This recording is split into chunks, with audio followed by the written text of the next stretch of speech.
Welcome back. Tulasi Reddy గారు, ఇప్పుడు ఇన్ని రకాలు ఉన్నాయి. ఇప్పుడు అన్నపై హోదాకి సంబంధించిన విషయంలో కూడా ప్రత్యేక హోదా విషయంలో మాట తప్పారని షర్మిల గారు చాలా గట్టిగా క్వశ్చన్ చేస్తున్నారు. రేపు ఢిల్లీలో 2వ తారీఖున కూడా ఆవిడ కూడా దీక్ష చేయొచ్చు అనే చర్చ వస్తుంది. అంటే ఇక ఎలక్షన్స్కి కేవలం ఒక 70-75 రోజులు ఉన్న టైంలో ఏంటి అసలు షర్మిల గారి టార్గెట్ ఏంటి? అన్న పతనమా, కాంగ్రెస్ పుంజుకోవడమా? 2 నెలల్లో ఇవన్నీ మీకు వర్కౌట్ అవుతాయా? 2% అంటే 2% సుమారుగా 1.23% నుంచి 40% సెకండ్ ప్లేస్లో రేస్లో వచ్చేయగలరా? ఇవన్నీ మీకు అసలు ఎంతవరకు కలిసి వస్తాయి జగన్ గారి వైఫల్యాలన్నీ? మా లక్ష్యం వచ్చేసి 2020 మ్యాచ్. మేము టెస్ట్ మ్యాచ్ కాదు, 2020 మ్యాచ్ ఆడుతున్నాము. 2024 అంటే రాబో సార్వత్రిక ఎన్నికల్లో అటు రాష్ట్రంలో ఇటు కేంద్రంలో కాంగ్రెస్ పార్టీ అధికారంలోకి రావడమే మా లక్ష్యం. దానికి కొంత అతిశయోక్తి అనిపించవచ్చు, అది ఏమి అతిశయోక్తి కాదు. మొన్న కర్ణాటకలో కాంగ్రెస్, నిన్న తెలంగాణలో కాంగ్రెస్, రేపు ఆంధ్రప్రదేశ్లో కాంగ్రెస్. తెలంగాణలో కూడా 10 సంవత్సరాల అరణ్యవాసం తర్వాత అధికారంలోకి వచ్చారు. రాష్ట్ర విభజన జరిగినప్పుడు వాళ్ళకి అనుకూలంగా ఉన్నప్పటికీ 10 ఏళ్ళు వాళ్ళ కూడా అధికారంలోకి రాలేదు ఇక్కడ తెలంగాణలో. కాబట్టి తెలంగాణలో 10 ఏళ్ల అరణ్యవాసం తర్వాత అధికారంలోకి వచ్చారు.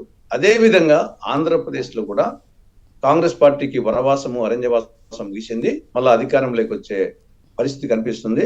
దీనికి బెస్ట్ ఎగ్జాంపుల్ వచ్చేసి మౌనంగానే ఎదగమని మొక్క నీకు చెబుతుంది, ఎదిగిన కొద్దీ వదగమని అర్థమందులో ఉంది, అపజయాలు కలిగిన చోటే గెలుపు పిలుపు వినిపిస్తుంది, ఆకులన్నీ రాలిన చోటే కొత్త చిగురు కనిపిస్తుంది. కాబట్టి కాంగ్రెస్ పార్టీకి శిశిర ఋతువు దాటిపోయింది, వసంత ఋతువు ప్రారంభమైంది. కాబట్టి ఖచ్చితంగా మేము అధికారంలోకి వస్తాం నమ్మకం మాకుంది. దానికి ఒకటి మీరు టార్గెటెడ్ గా ఒక గోల్ పెట్టుకుని వెళ్తున్నారు, కానీ షర్మిల గారు అడుగుతున్న ప్రశ్నలు లేకపోతే పాలనా వైఫల్యాలు సమాధానం చెప్పట్లేదు కదా. ఆవిడ క్యారెక్టర్ అసాసినేషన్ చేస్తున్నారు, వ్యక్తిగతంగా ఆవిడని టార్గెట్ చేస్తున్నారు. అయినా సరే ఆవిడ నేను ఏం చేస్తారు చేసుకోండి అని అంటున్నా కూడా ఇప్పుడు ప్రధానంగా ఆవిడ సెక్యూరిటీ గురించి కూడా ఒక చర్చ వస్తుంది. ప్రాణహాని, భద్రత, ఇలాంటి చర్చ ఒకటి ప్రారంభమైంది. నిన్న టీడీపీకి సంబంధించి అయ్యన్న పాత్రుడు కూడా అన్నారు ఆవిడకి ఎక్స్ట్రా భద్రతా సెక్యూరిటీ ప్రొవైడ్ చేయాలని. గత ఎలక్షన్స్లో కూడా ఏం జరిగినాయి చూసారు, కోడికత్తి కేసులో లేకపోతే వివేక గారి హత్య ఎలక్షన్స్ ముందే జరిగినాయి. ఇప్పుడు మళ్ళీ ఆవిడ సెక్యూరిటీ మీద చర్చ వస్తుంది. మా ఆవిడే కానీ నేను కానీ మేము కానీ ప్రాణాలకు తెగించే ఉన్నాం. వచ్చేసి ఈ రోజంతే ఆవిడ వచ్చింది. నేను 4.5 సంవత్సరాల వంటి కడప జిల్లా పులివెందుల నియోజకవర్గం వేంపల్లె మండలంలో ఆ రోజు నుంచి విమర్శిస్తున్నా. కాబట్టి నేను కానీ ఆవిడ కానీ అక్కడనే పుట్టిన వాళ్ళము. మనిషిని పుట్టినాక సావు తప్పదు. కాబట్టి దాని గురించి భయపడితే ఈ రోజు ప్రాణభయంతో చచ్చే బదులు రోజు వచ్చినట్టే. అంటే ఎప్పుడోసారి చావు తప్పదు. కాబట్టి ఆవిడ కానీ మేము కానీ చావుకు దీనికి భయపడే రకం కాదు. కాబట్టి అది మెటీరియల్ వచ్చేసి దాన్ని బట్టి ఎవరైనా బయట వాళ్ళు భయపడొచ్చాం, కానీ మాకు అటువంటి భయాలు ఏముండవు. అక్కడనే పుట్టాము. ఆయన ఎంతో మేమంతే. ఆయన ఏమి కవచకుండలతో పుట్లా, ఆయన ఏమి అమృతం తాగి పుట్లా. కాబట్టి దాని గురించి డోంట్ కేర్ షర్మిలమ్మ గాని మేము గాని. కాబట్టి అది ఇష్యూ కాదు. తర్వాత వచ్చేసి నిజంగా మీరు చెప్పినట్లు ఆవిడ గాని మేము గాని ఇష్యూ బేస్డ్ గా మాట్లాడుతున్నాం. ప్రత్యేక హోదా గురించి గాని, పోలవరం గురించి గాని, కడప జిల్లా స్టీల్ ప్లాంట్ గురించి గాని, అప్పుల విషయం గాని, తర్వాత ప్రతిదీ కూడా ఇష్యూ బేస్డ్ గా మాట్లాడుతుంటే వాళ్ళు దానికి సమాధానం చెప్పలేని పరిస్థితిలో వాళ్ళు వ్యక్తిగతంగా ఆరోపణలు చేస్తున్నారు. కాబట్టి వాళ్ళు ఎన్ని వ్యక్తిగత ఆరోపణలు చేసినా ఎంతవరకు చెప్పాలో అంతవరకు చెప్తాము, కానీ మిగతా అన్ని మేము ఇష్యూ బేస్డ్ గానే కొడతాము. వాళ్ళ యొక్క ట్రాప్ లో మేము పడదలుచుకోలేదు. మా ఎంత ఇష్యూ బేస్డ్ పాలిటిక్స్ చేస్తాం. ఖచ్చితంగా మాకు వచ్చేసి ఆంధ్రప్రదేశ్ లో ఒకప్పుడు కంచుకోట, ఉభయ తెలుగు రాష్ట్రాలు కాంగ్రెస్ పార్టీకి కంచుకోటలు. 1977లో ఇందిరాగాంధీ గారు ఉత్తరప్రదేశ్ లో ఓడిపోయిన నేపథ్యంలో కూడా 42కు 41 ఎంపీ సీట్లు ఇచ్చినటువంటి ప్రాంతం ఇది. కాబట్టి ఖచ్చితంగా కాంగ్రెస్ పార్టీకి గత వైభవం ప్రారంభమైంది, చరిత్ర పునరావృతం కాబోతా ఉంది. వచ్చే ఎన్నికల్లో ఖచ్చితంగా అధికారంలోకి వస్తాము.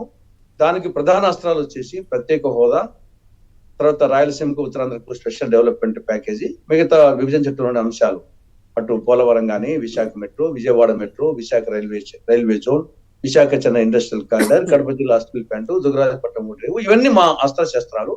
కాబట్టి ఖచ్చితంగా మాకు ఏం కేవలం వచ్చేసి జగన్ ఒక్కడే మాకు రాజకీయ ప్రత్యర్థి కాదు. మేము అధికారంలోకి రావాలంటే జగను వైకాపా ఓడిపోవాల్సిందే, టీడీపీ ఓడిపోవాల్సిందే, జనసేన ఓడిపోవాల్సిందే, బీజేపీ ఓడిపోవాల్సిందే. వాళ్ళు ఓడిపోతేనే కదా మేము అధికారంకి వచ్చేది. ఒక జగన్ ఓడిపోతేనే కాదు కదా. కాబట్టి మేము అధికారంలోకి రావాలంటే మేము వచ్చేసి బీజేపీ ఆల్రెడీ మేము బీజేపీ అంటే ఆంధ్రప్రదేశ్ లో బి అంటే బాబు, జే అంటే జగన్, పి అంటే పవన్. కాబట్టి బాబు కేసినా బీజేపీకి వేసినట్లే, జగన్ కేసినా బీజేపీకి వేసినట్లే, పవన్ కేసినా బీజేపీకి వేసినట్లే. బీజేపీకి వేయడం అంటే మన ఏలుతో మన కన్ను పొడుచుకోవడమే. కాబట్టి మా స్టాండ్ అదేనమాట. మా కేవలము జగన్ కూడా మా రాజకీయ ప్రత్యర్థి కాదు. కాకపోతే ఏమంటే అధికారంలో ఉండే పార్టీ కాబట్టి కొంత ఎక్కువ ఉంటాయి.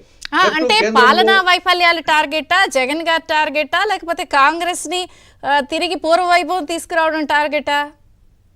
ఫస్ట్ టార్గెట్ వచ్చేసి కాంగ్రెస్ అధికారంలోకి రావడం టార్గెట్. దానికి వచ్చేసి నెక్స్ట్ కేంద్ర పంచముఖ వ్యూహంతో పోతున్నాం. ఆ పంచముఖ వ్యూహంలో కేంద్ర ప్రభుత్వ వైఫల్యాలు చెప్పడం, రెండవది రాష్ట్ర ప్రభుత్వ వైఫల్యాలు చెప్పడం, మూడవది గతంలో మేము ఏమి చేసింది చెప్పడం, నాలుగవది మేము అధికారంలోకి వస్తే ఏమి చేస్తామని చెప్పడం, ఐదవది సంస్థాగతంగా బలపడడం. కాబట్టి మా అధికారంలోకి వచ్చేదానికి మేము ఈ పంచముఖ వ్యూహంతో పోతున్నాం. తర్వాత మేనిఫెస్టో 6 సూత్రాల కార్యక్రమం ఆల్రెడీ మేము చెప్తున్నాము. దానికి తోడు తెలంగాణలో వచ్చేసి 6 గ్యారంటీ, కర్ణాటకలో వచ్చేసి 5 గ్యారంటీల టైప్ లో మేము కూడా మేనిఫెస్టో కమిటీ కూర్చున్న తర్వాత ఒక గ్యారంటీ పథకాలతో మేము పబ్లిక్ లేకపోతున్నాం. కాబట్టి మా లక్ష్యం వచ్చేసి కాంగ్రెస్ పార్టీ అధికారంలోకి రావడమే మా లక్ష్యం. అంతే తప్ప ఏదో జగన్ ఓడిపోవాలనేది మా లక్ష్యం కాదు. జగన్ తో పాటు అందరూ ఓడిపోవాలా, మేము అధికారంలోకి రావాలా. వాళ్ళు మిగతా వాళ్ళు ఓడిపోతే మేము అధికారానికి వచ్చేది. జగన్ కూడా ఓడిపోతే ఓకే, నజీర్ గారు ఒక పాయింట్ సార్. ఇప్పుడు అయ్యన్న పాత్రుడు గారు ఆయన నిజంగానే ఒక పెద్ద స్టేట్మెంట్ ఇచ్చారు.